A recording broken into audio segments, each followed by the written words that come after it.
on this, and I think add a few elements to it. Welcome Yaniv Berman and Tony Copti.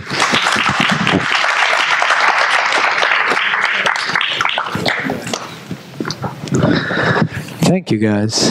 Thank you. It's fun watching this with an audience here because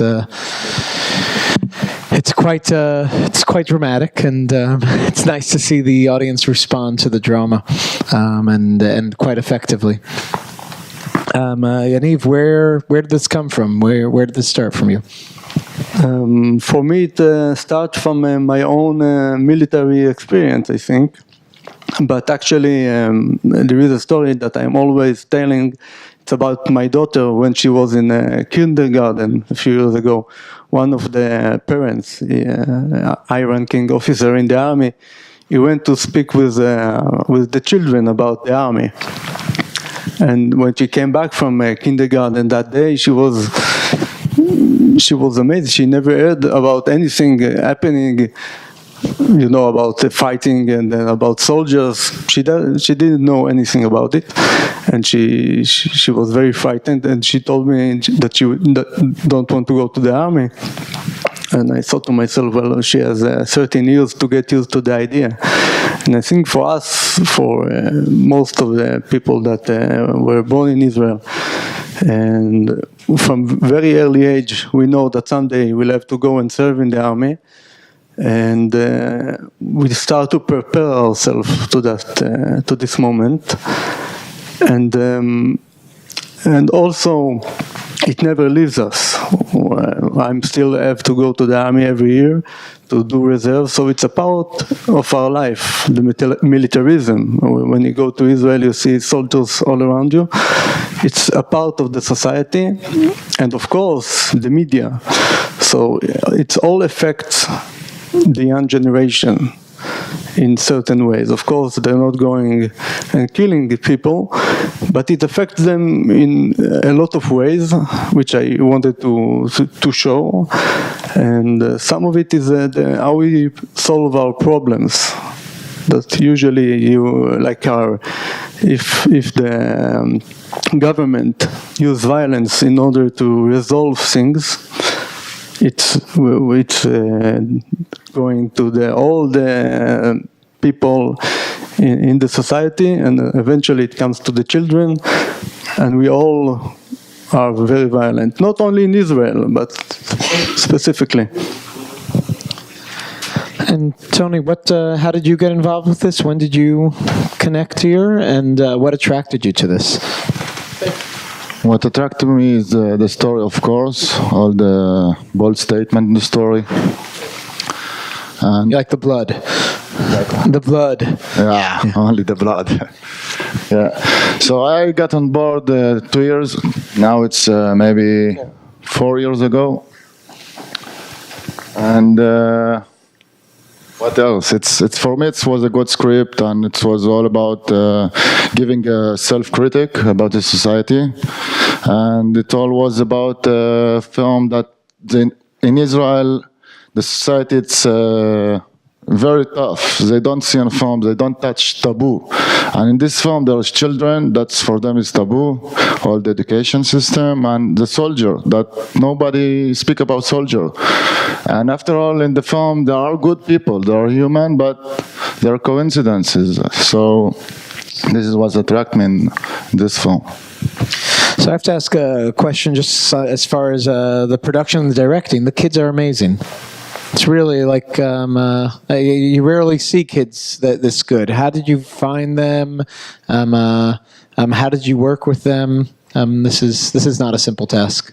Yeah, well, we didn't have a lot of money to make the film. We have to raise our own funds to make it. So we couldn't just go to the regular places and find child actors. We had to go and find them ourselves. So we went all over. And of course, it's not only about finding children, the actors, it's about finding the parents that will allow the children to act in such a film. And it wasn't easy. It took us a lot of time, and eventually we found the children, we found the parents.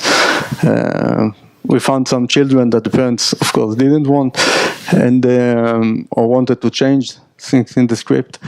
And eventually we found the children. We couldn't work with the children, just let them read the script. Of course, we have to work with them on similar things. So we took time. We worked with the children. We did a workshop for them. It was very interesting, and I think for the children it was a lot of fun.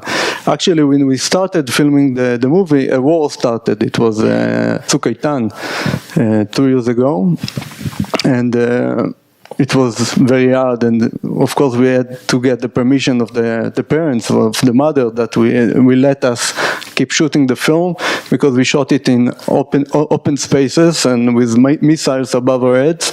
So the war outside really got into the movie, because it was two wars: a war in the movie, a real war outside. So that's part of the reality. Where did you shoot it, by the way? It's a secret. If I'd like to go, because she's hungry. I will answer, because Yaniv It doesn't answer the real answer. It's somewhere in Israel that we didn't have a permit to shoot there, so. We actually we were caught 2 times, and we almost found ourselves in jail, but it's a very special place. It's an actual military facility that got it blown up in 91 or 90, I don't remember. And a few people got killed. Nobody remember that, of course. And there is a lot of abandoned military facilities in Israel, actually. Very interesting places, because when people get out, nature comes in, and it's become a very unique place. And it wasn't easy to shoot there. We shot in the middle of the summer, but it's a magical place. Fabulous. Really looks great. I'd love to get some comments or questions from the audience.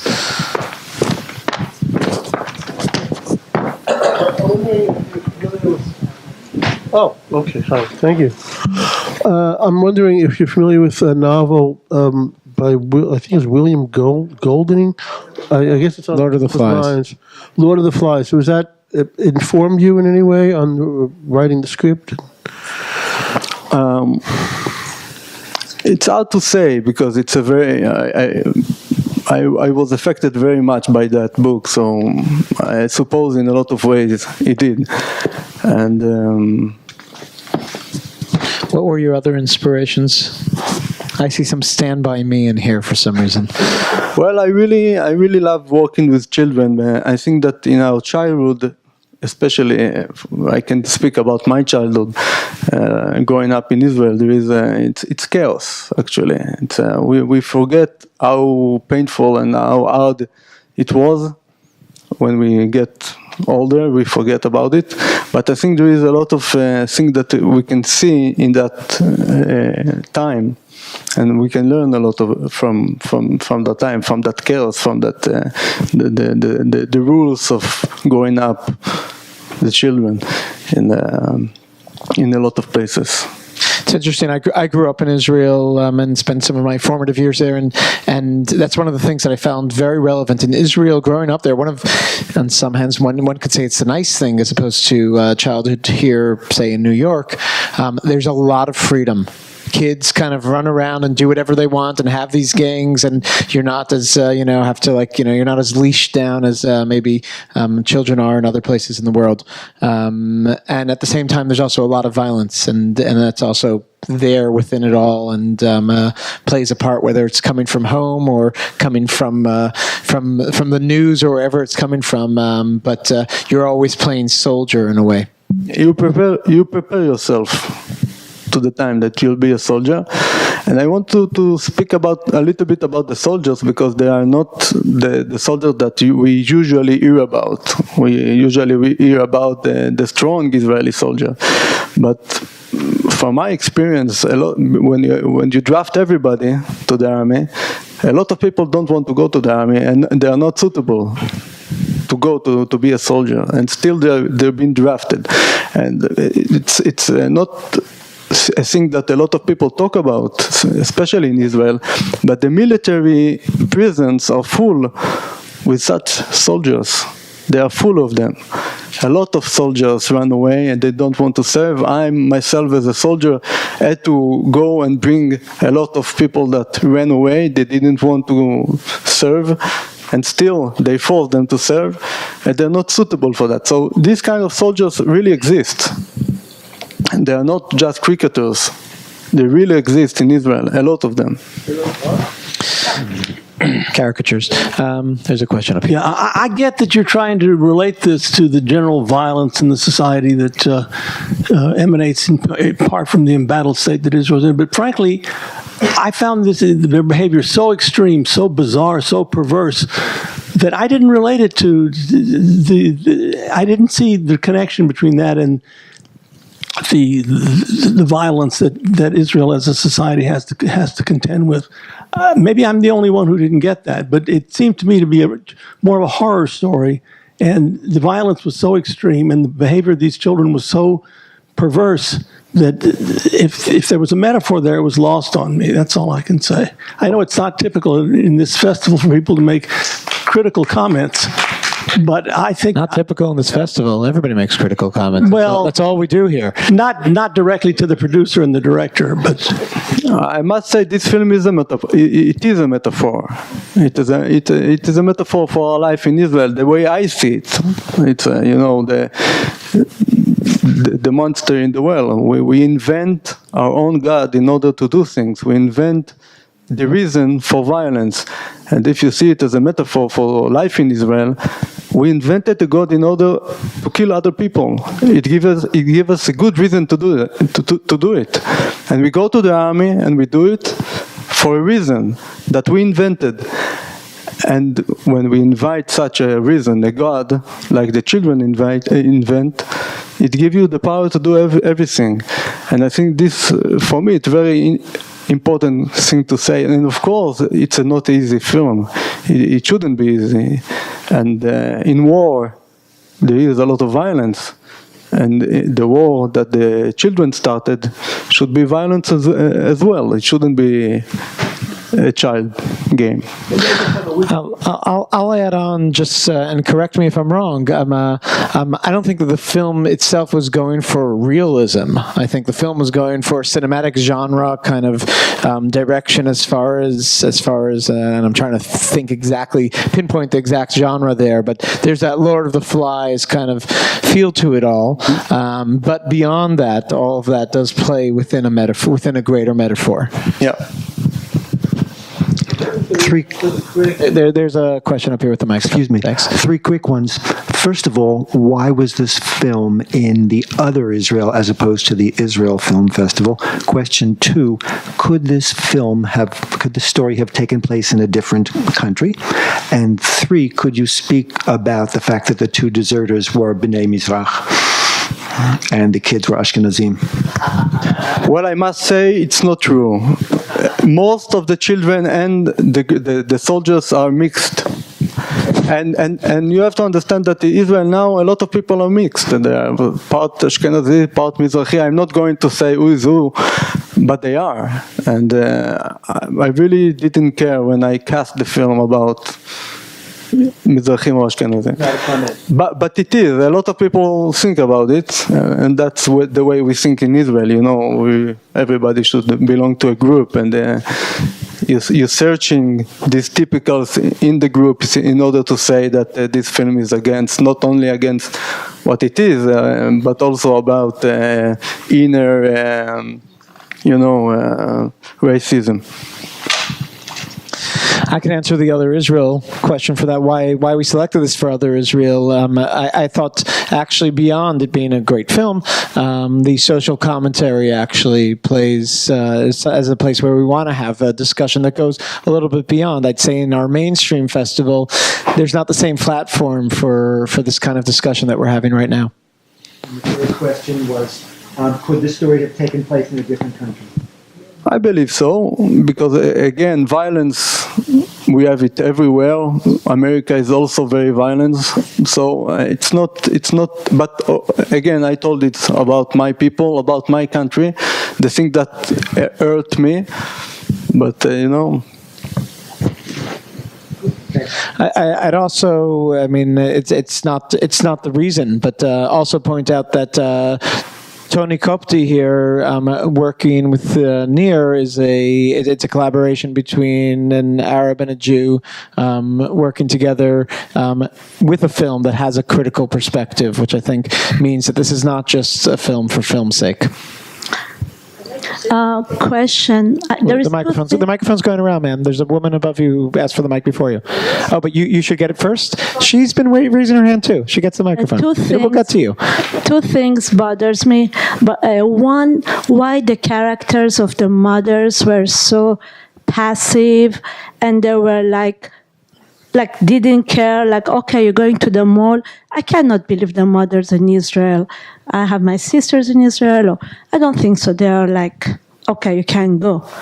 This is number one. And number two, it's, I know the kids in Israel, they have more respect and kind of they look up to the soldiers.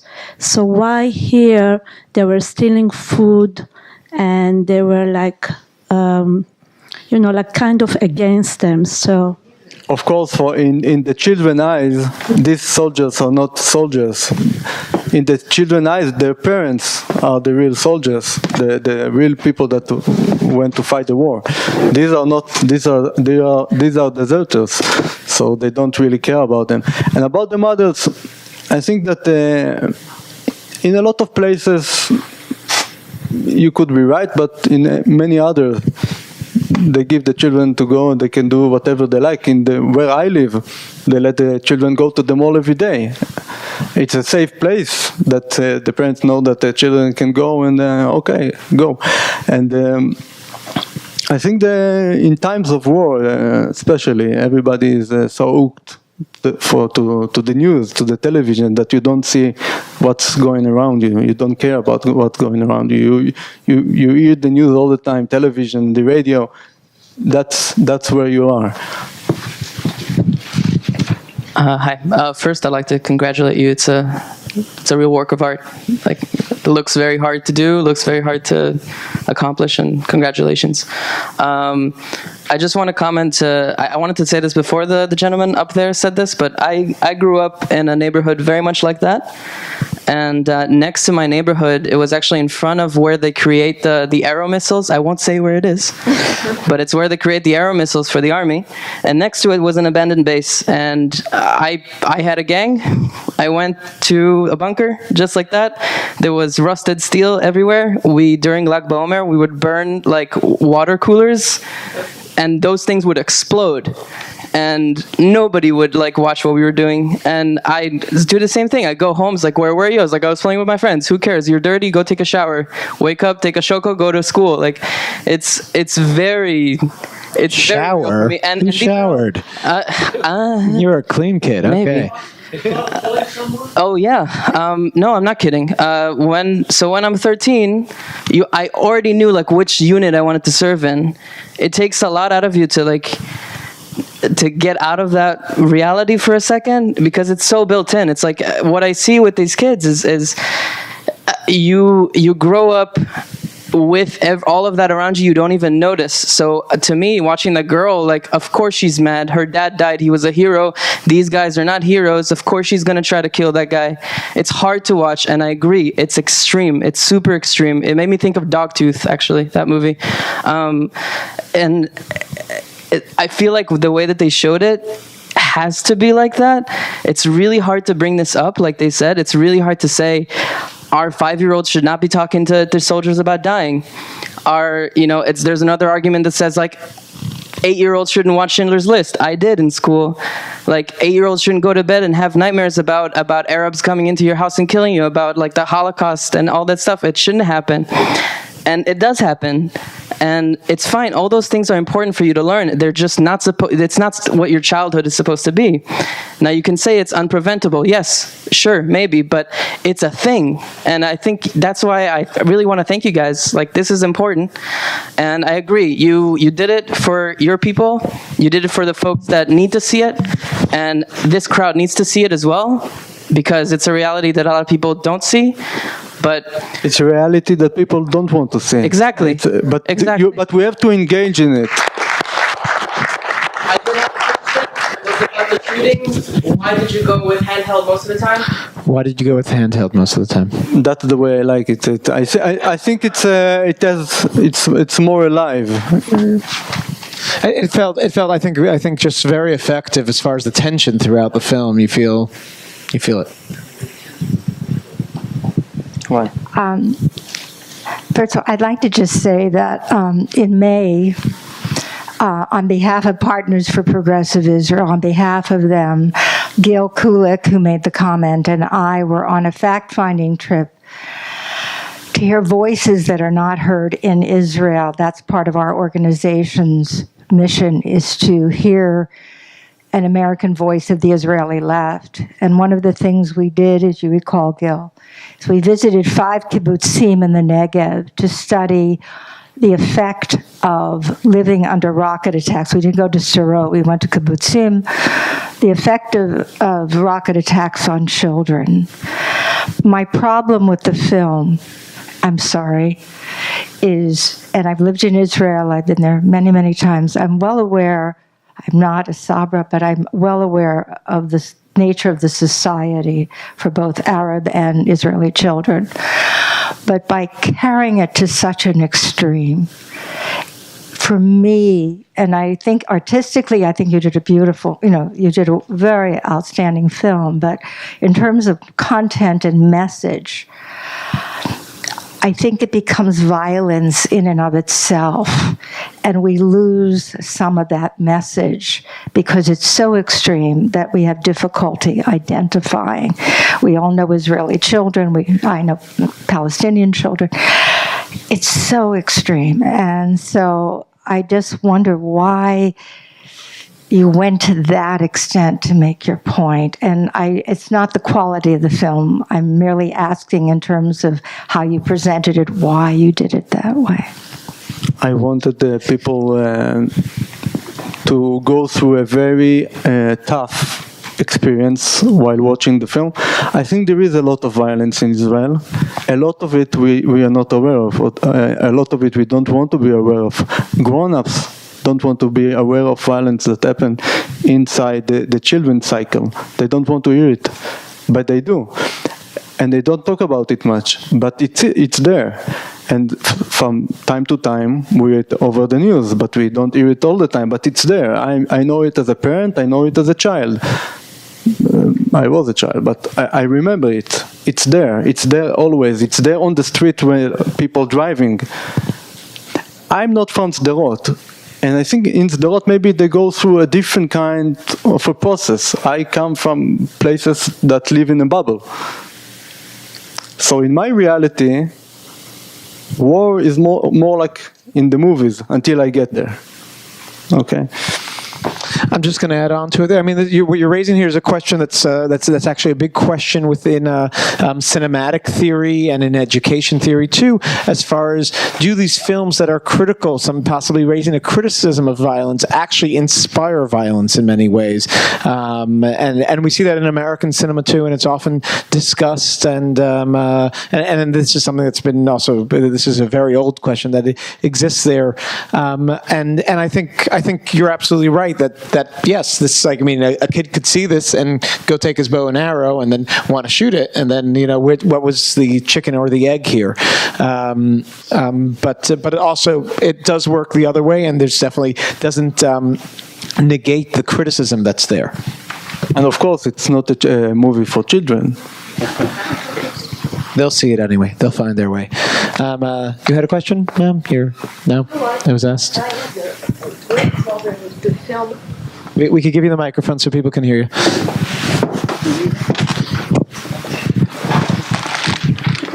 I had a big problem with your film because people mention Lord of the Flies, which is a criticism of, children. It was written 50 years ago.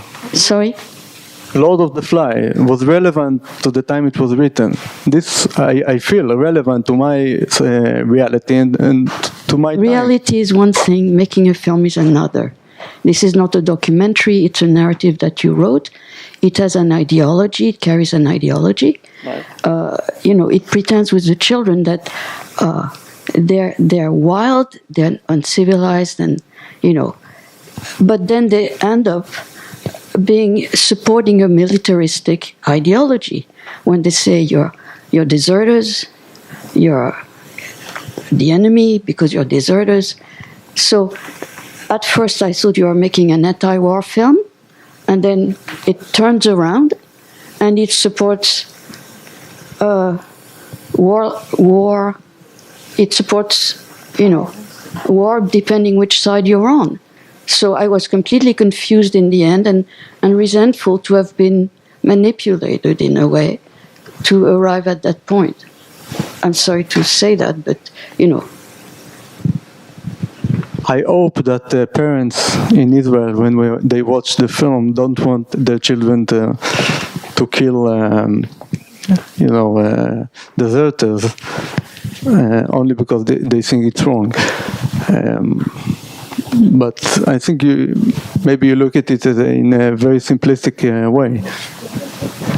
I do think that what the film does is actually present it more complex. It's not a black and white, and some people are good guys and some people are bad guys here. The kids are not good and they're bad, but they're also good, and the soldiers are good and bad, and it's definitely draws a more complex society, which I think actually plays in some ways as more believable. I'd like to thank you both so much for being here and raising these complexities. I'd like to thank you all for engaging with a challenging film, and that's what we try to do here in different ways, and we look forward to seeing you